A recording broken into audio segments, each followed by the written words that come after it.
اعوذ باللہ من الشیطان الرجیم بسم اللہ الرحمن الرحیم۔ حضرت سیدنا ابو بکر بن حارث رضی اللہ تعالیٰ عنہ سے مروی ہے کہ میرے آقا حضرت محمد صلی اللہ علیہ وآلہ وسلم کا فرمان ہے کہ جب دو مسلمان تلوار دیے ہوئے ایک دوسرے پر حملہ آور ہوں تو وہ دونوں جہنمی ہیں۔ راوی عرض کرتے ہیں یا رسول اللہ صلی اللہ علیہ وآلہ وسلم، قاتل کی تو سمجھ آتی ہے کہ قاتل نے زیادتی کی اور مقتول کو مارا، لیکن اس میں مقتول کیسے جہنمی ہوا؟ تو حضور پاک صلی اللہ علیہ وآلہ وسلم نے فرمایا کہ مقتول نے بھی تو تلوار نکالی تھی اور مقتول کا بھی ارادہ تھا کہ وہ قاتل کو مارے۔ اب محدثین کرام فرماتے ہیں کہ اس حدیث سے یہ بات واضح ہوتی ہے کہ جب دو مسلمان آپس میں ایک دوسرے پر حملہ آور ہوتے ہیں، فرض کرو کوئی بندوق ایک دوسرے پر تان لیتا ہے یا ایک دوسرے پر تلوار تان کر ایک دوسرے پر حملہ آور ہو جاتے ہیں، تو اب وہاں پر نیت کا عمل دخل دیکھا جائے گا کہ اب دونوں کی نیت، قاتل کی نیت بھی حملہ کرنے والی تھی اور مقتول کی نیت بھی حملہ کرنے والی تھی۔ اس لیے ان دونوں میں سے اگر ایک قتل ہو جاتا ہے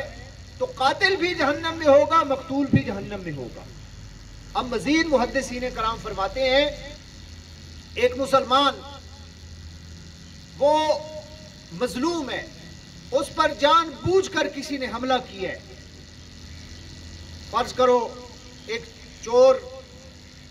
چوری کرتا ہے، ڈاکو ڈاکہ ڈالتا ہے،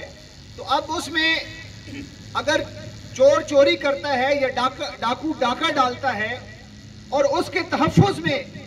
کوئی مسلمان مارا جاتا ہے تو وہ جہنمی نہیں ہوگا، کیونکہ اس کا ارادہ اپنی جان اور اپنا مال اور اپنی عزت کی پروٹیکشن کرنا ہے، وہ جہنمی نہیں ہوگا۔ جان بوجھ کر معاشرے میں بدامنی پھیلانا، آج ہمارے رویے خراب ہو گئے،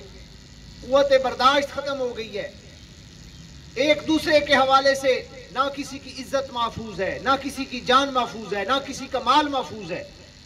تو اس لیے ہمیں اپنے رویوں پر غور کرنا چاہیے، اور جس نے جان بوجھ کر ایک اپنے مسلمان بھائی کو قتل کیا تو روز قیامت وہ 1000 بار قتل کیا جائے گا، اس کو 1000 بار سزا دی جائے گی، 1000 بار۔ جس آلے سے اس نے اپنے مسلمان بھائی کا خون کیا، 1000 دفعہ اسی آلے سے اس کو قتل کیا جائے گا۔ اب دیکھو حضور پاک صلی اللہ علیہ وآلہ وسلم کا فرمان ہے کہ ایک وقت آئے گا جب خون ریزی ہوگی، قتل کرنے والے کو بھی نہیں پتا ہوگا کہ میں کیوں قتل کر رہا ہوں، مقتول کو بھی پتا نہیں ہوگا کہ میں کیوں قتل کیا جا رہا ہوں۔ تو حضور پاک صلی اللہ علیہ وآلہ وسلم نے فرمایا تو آپ سمجھ لیں کہ قرب قیامت ہے۔ آج دیکھیں ہمارے معاشرے میں کیا ہو رہا ہے، مقتول کو بھی پتا نہیں ہوتا کہ وہ کیوں قتل کیا جا رہا ہے، قاتل کو بھی پتا نہیں ہوتا کہ وہ کیوں قتل کر رہا ہے۔ اس لیے قیامت قریب ہے، ہمیں ایک دوسرے کا خیال رکھنا چاہیے، ایک دوسرے کی جان کا خیال رکھنا چاہیے۔ اور اللہ تعالیٰ کا قرآن فرماتا ہے کہ جس نے ایک جان کو قتل کیا جیسے اس نے پورے انسانوں کو قتل کیا۔ زمین میں جو فتنہ پھیلاتے ہیں، زمین میں جو فساد پھیلاتے ہیں، زمین میں جو قتل بپا کرتے ہیں، روز قیامت ان کے لیے بہت بڑی سزا ہے۔